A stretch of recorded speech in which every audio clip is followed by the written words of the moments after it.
Okay, so I just watched the finale of Stranger Things Season 5. This is the conclusion of a 10-year-long story, and to be honest, I was not expecting this episode to be as emotional as it was. I am a wreck after watching this episode of television. The way everything went full circle and they tied up all the arcs was just amazing. I have so many favorite characters. I love Steve Harrington. I love Dustin Henderson. Straight from the beginning, the stakes are very high. They're going into the Upside Down, and there's this giant radio tower at the Squawk, and they're climbing up it, and the Upside Down Vecna is bringing the Upside Down world to where they're at, and worlds are colliding. I have to give a huge shout out to Jamie Campbell Bower, who plays a great antagonist of Vecna. He does really good. 11, Callie, and Max are in this mind world where they're trying to get to Vecna, and these kids that Vecna has kidnapped are on this dream world,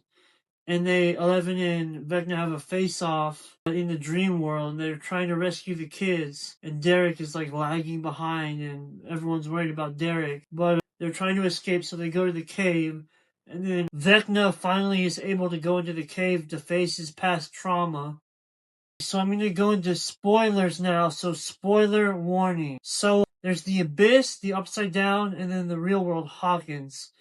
And all the characters come together and form a group, and they go to the Abyss to confront Vecna, and his fortress turns into like a kaiju monster, which they all have to battle and fight together. And 11 has a face-off with Vecna inside the fortress kaiju monster thing. And Joyce Byers, who's played by Winona Ryder, gets her big moment, and she goes up to Vecna, and she's like, "You mess with the wrong family." And she gets her revenge because of all the things that Vecna did to Will, her son. So she gets her hero moment. And then the big thing is when Vecna has been dealt with. So they do a redemption arc for Vecna. It turns out that he was like a Boy Scout. He ran into this exotic matter thing from the Mind Flayer, and it's what turned him evil and made him bad and all that. He's traumatized by it, which was interesting. So once the Vecna threat is dealt with, they're all like driving back through the gate to Hawkins. And then the military shows up. Linda Hamilton does. And 11 has always been saying, if I have to, I'll sacrifice myself to end the cycle of violence, because the military will always be looking for her.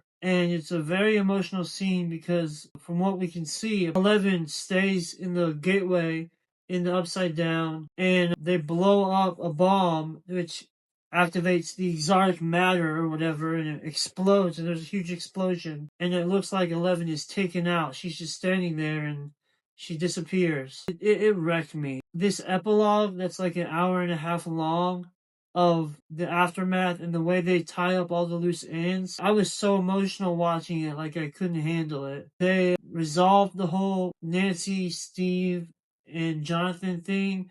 They're all friends, and all of our main teenager cast who are in high school, they're graduating. And one of the girls, Stacey Albright in the show from season 2, she rejected Dustin at the winter dance. And then once they graduate, she goes up to Dustin. She's like, "Hey, what's up?" And she's actually giving him some respect and showing interest in Dustin. And now, all these years later, she's finally being nice to him. And Dustin gives a great speech. He becomes valedictorian of the class. So this show does not have a happy ending. It's incredibly sad because Mike is dealing with the loss of the love of his life. And it's very sad and depressing and melancholy. And Hopper, he no longer has the beard. He has his mustache. He looks like he used to.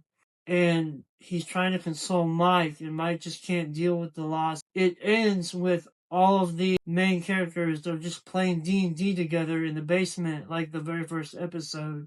And then the younger kids come in, and it's sort of a passing the torch moment. It's so sad, but it's bittersweet. And I thought it was very good. I was not expecting it to be that emotional and it to be this good. So they resolved everything. Finn Wolfhard did a great performance. So did Millie Bobby Brown. So did David Harbour. So did Winona Ryder. And Charlie Heaton and Joe Keery and Natalia Dyer. and Maya Hawke. They all did great. And Sadie Sink is amazing as Max. It was just so sad, man. I could not stop. I was so emotional watching this. It just broke me.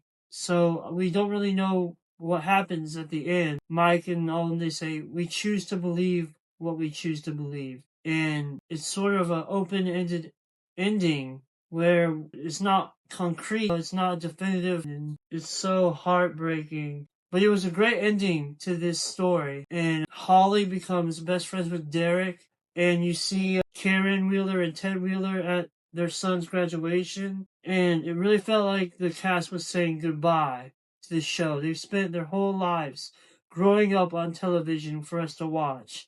And now they're grown up, and now they're passing the torch to Holly and Derek and all their friends, and they get to experience the fun of playing Dungeons and Dragons like they did.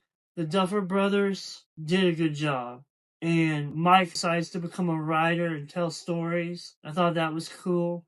And Hopper and Joyce finally get their conclusion to their romantic storyline. I thought that was well done as well. And so does Lucas and Max, Caleb McLaughlin, and Sadie Sink, because he helped her wake up out of the trance/coma, and they finally get to be together. And there's a great scene where the characters are on top of the squawk. This is like 18 months later, I think is what it said. And they're just talking about how their life is, and they say how much they miss each other, and that was emotional as well. So the Duffer Brothers really do good with these emotional character moments where it's not like he gets the girl or she gets with him.